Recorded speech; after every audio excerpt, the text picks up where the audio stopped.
Good evening student. So from today onwards I am going to start the teaching of chemistry for the 11th standard. Okay. So बेटा मैंने यहाँ पे लिखा है देखो day 1. अब जैसे मैं डे बाय डे आपको एक एक टॉपिक करवाऊंगी इसका 11th स्टैंडर्ड का, तो just have to focus on this first day 1, day 2, day 3, day 4, right.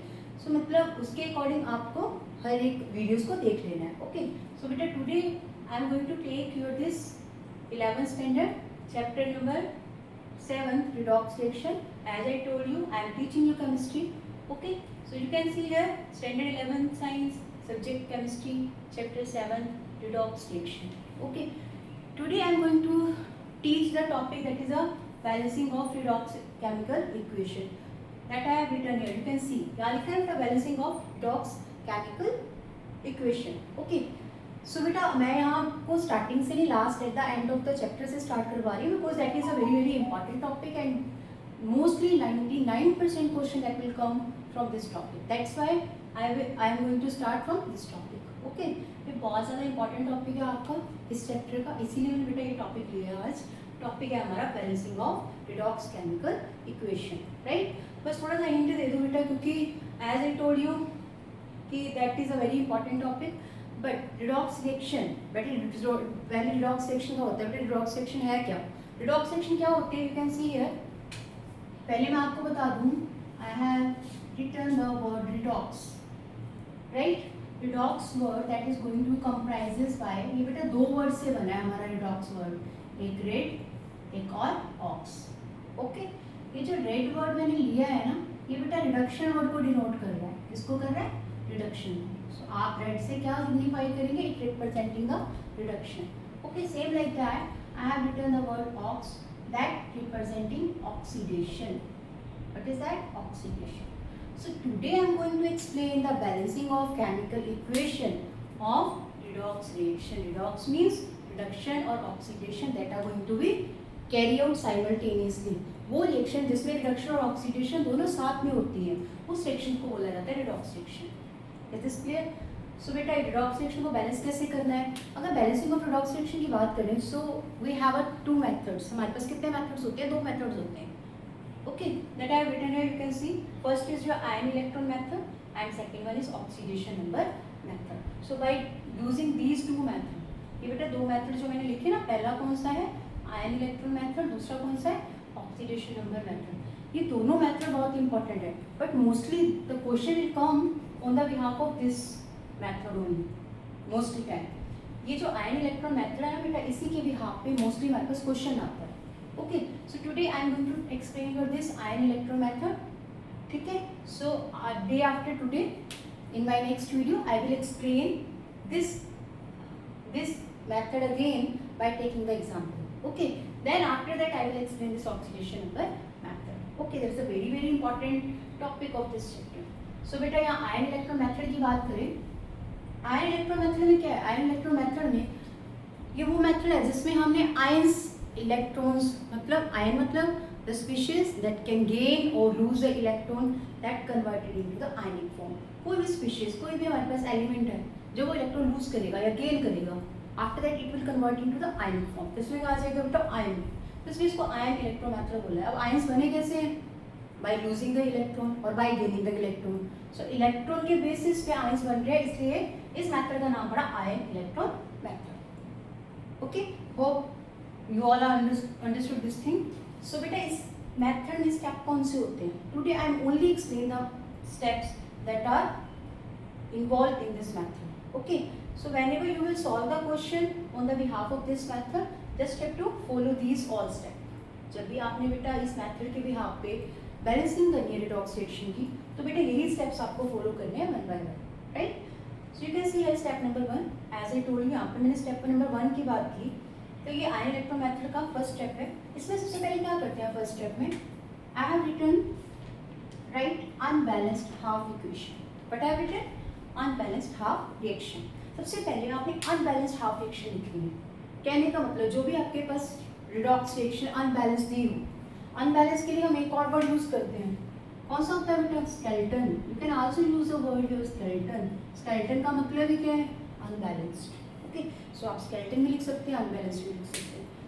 सो जब हम अनबैलेंस्ड हाफ रिएक्शन की बात कर रहे हैं ना, यहाँ पे अनबैलेंस्ड को तो मैंने बता दिया that representing skeleton that the other name of that unbalanced, ये दूसरा नाम है इसका स्केलेटन। ओके, सो आपने जब अनबैलेंस्ड इक्वेशन लिखनी है, पूरी नहीं लिखनी, हाफ लिखनी है।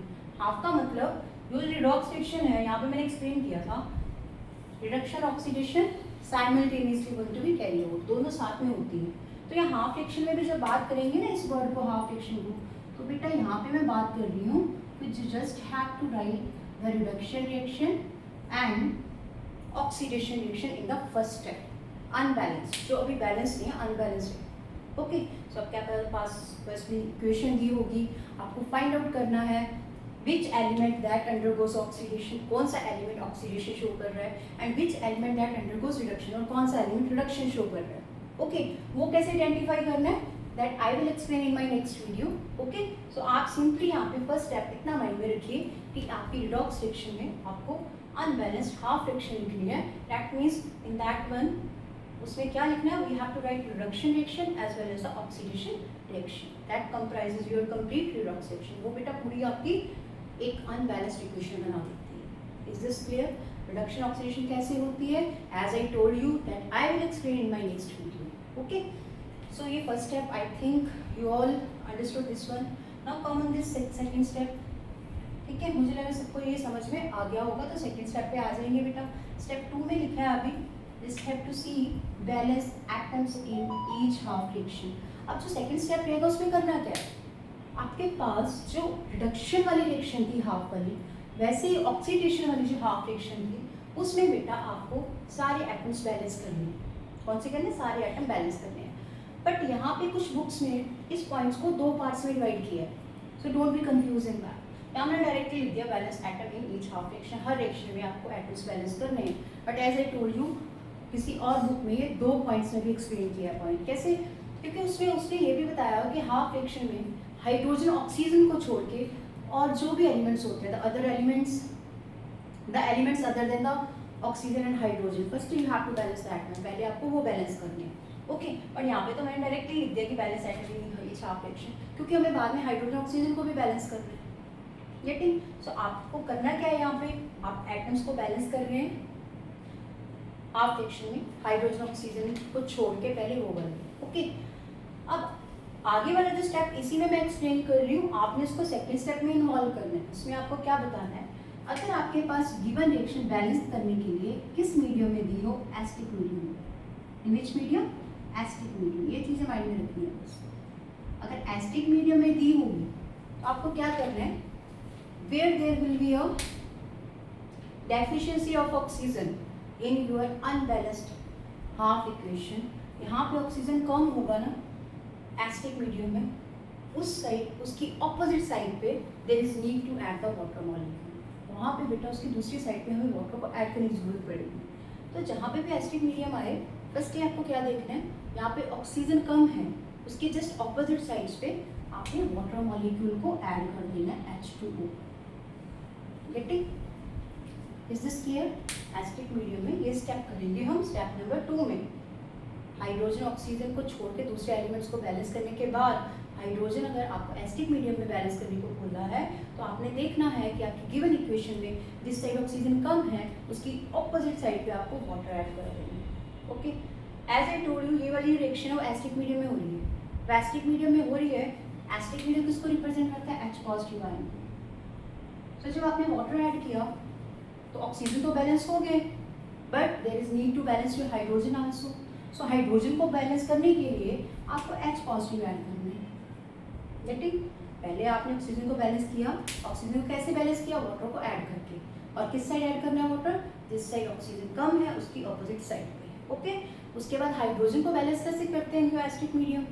एसिडिक मीडियम में हमें पता है एसिड की बात कर रहे हैं, और एसिड किसको बोलते हैं, that release your H positive ion, जो H पॉजिटिव आयन रिलीज करते हैं, राइट। सो हमने ऑक्सीजन को बैलेंस करने के लिए वाटर तो ऐड कर दिया, अब हाइड्रोजन को बैलेंस करने के लिए एसिडिक मीडियम हम H पॉजिटिव ऐड करेंगे। वो कहाँ ऐड करेंगे, where there will be a deficiency of hydrogen, यहाँ पे हाइड्रोजन की कमी होगी, कम होंगे जिस साइड हाइड्रोजन हमारे, उस साइड हम H पॉजिटिव ऐड कर देंगे। Is this clear? Hope you understood this point also. ये भी पॉइंट आपको समझ में आ गया होगा। अभी come on this one, step number third step पे आ जाइए। थर्ड स्टेप पे I have written balance the charge by adding electrons. अब आपने एटम्स जो भी उसमें प्रेजेंट थे रिएक्शंस में, whether you have a reduction और whether you have a oxidation, चाहे आपके पास रिडक्शन थी चाहे आपके पास ऑक्सीडेशन थी, आपने उसमें सारे तो एटम बैलेंस कर लिए, इवन देन हाइड्रोजन ऑक्सीजन भी कर लिए। बट नेक्स्ट स्टेप में क्या करना पड़ेगा? नेक्स्ट स्टेप में बेटा हमें चार्ज को भी बैलेंस करना पड़ता है। चार्ज को कैसे बैलेंस करते हैं? By adding the electrons, electrons को ऐड करके। हमेशा माइंड में रखना है, जिससे चार्ज आपका ज़्यादा होगा उसी को उसको बैलेंस करने के लिए हमें किसके साथ उसको कोरिलेट करना है? इलेक्ट्रॉन्स की एडिंग करनी पड़ेगी। ओके, जिस साइड आपके इलेक्ट्रॉन्स कम पड़ रहे होंगे उसी साइड आपको इलेक्ट्रॉन्स ऐड कर देंगे। Get it? So that is your third step. Okay, whenever I will solve the example on the behalf of this method. जब बेटा इस मेथड के भी आप मैं एग्जाम्पल सॉल्व करूँगी ना, then you totally understood this point, तब आपको ये पॉइंट प्रॉपरली समझ में आएंगे। But you must have to note down this point today. आप आज के दिन ये पॉइंट्स नोट कर लो, कल जब मैं करवाऊंगी my next video then I will explain this topic again by taking the example so that you can also solve this type of questions by yourself. Okay, ताकि आप खुद भी ये सॉल्व कर सको। Okay, now come on this one, step number 4।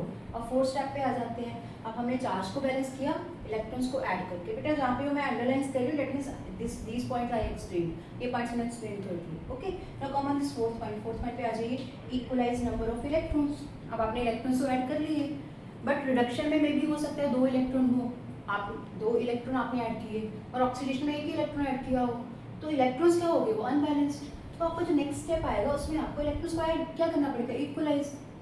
Equalise कैसे करेंगे?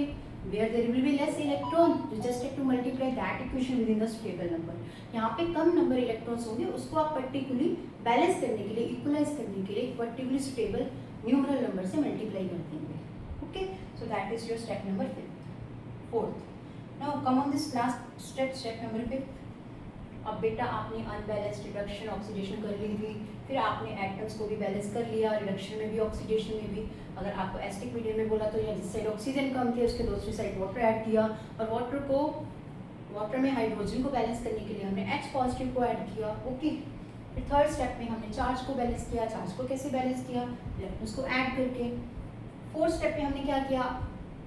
Electrons को इक्वलाइज कर दिया। जैसे मैंने बोला कि रिडक्शन में भी 2 इलेक्ट्रॉन्स आपने ऐड किए हो और ऑक्सीडेशन में 1 किया, सो दोनों के इलेक्ट्रॉन क्या हो गए? अनइक्वल। बट बैलेंसिंग किसको बोलते हैं? When there will be equality, जब इक्वालिटी होगी, right? That's why there is need to equalize number of electron. इसलिए बेटा उसमें हमें इलेक्ट्रॉन्स को इक्वलाइज करना पड़ेगा। Got it? Okay, come on this one, last one, step number 4, 5th। अब ये सारा हमारा ऑलमोस्ट 4 स्टेप तक आपका ऑलमोस्ट सारा क्वेश्चन कंप्लीट हो जाता है। फिर भी बेटा अभी हमने फर्स्ट स्टेप में इन दोनों को क्या किया था? सेपरेट किया था रिडक्शन ऑक्सीडेशन को। बस लास्ट में दोनों को अब कंबाइन कर देंगे, क्योंकि हमने रिडक्शन में भी बैलेंसिंग कर ली, सब कुछ कर लिया, चार्ज भी बैलेंस कर लिया, इलेक्ट्रॉन्स को भी इक्वलाइज कर दिया। ओके, सो आपने अब रिडक्शन और ऑक्सीडेशन जो आपकी हाफ रिएक्शन थी, in this last step you just have to combine, उन दोनों को कंबाइन कर देंगे, जोड़ देंगे एक दूसरे में, ताकि हमारे पास फाइनल बैलेंस्ड रिडॉक्स इक्वेशन आ जाए। Okay, I hope you understood these all steps that I explained today. Still, if you have any doubt in any step in this video, then you can ask your doubt in the comment section, okay? And I will explain the same topic again by taking the example so that you can easily solve these type of questions by yourself, okay? I hope you understood my today's topic. So मिलते हैं बेटा next video में. Thanks to you all.